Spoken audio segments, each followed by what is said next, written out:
407 years ago, our fathers brought forth on this continent a new nation, conceived in liberty and dedicated to the proposition that all men are created equal.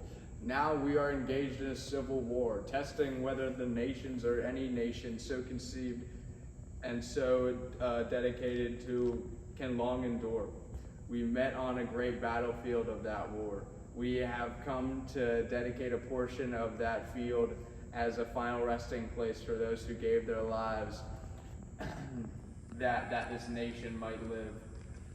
It is altogether fitting and proper we should do this, but in the larger sense, we cannot dedicate, we cannot consecrate, we cannot hollow this ground. The brave men, living and dead, who struggled here, have consecrated for above our poor power to add or detract.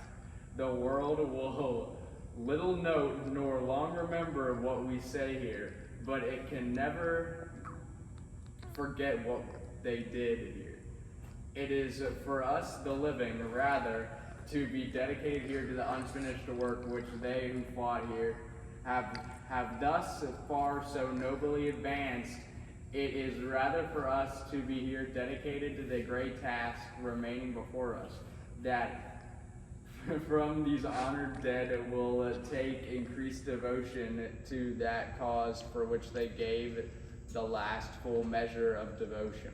And that we here highly resolve that the dead shall not die in vain, and that this nation under God shall have a new birth of freedom, and that the government of the people, for the people, by the people, shall not perish from this earth. This is Pickett Charge.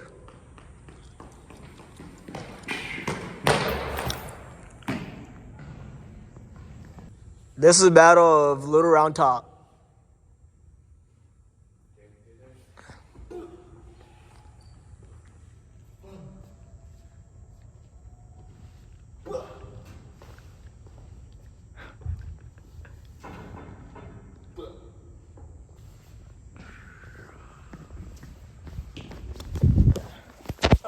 Here's Copes Hill. The Union will kill the Confederate.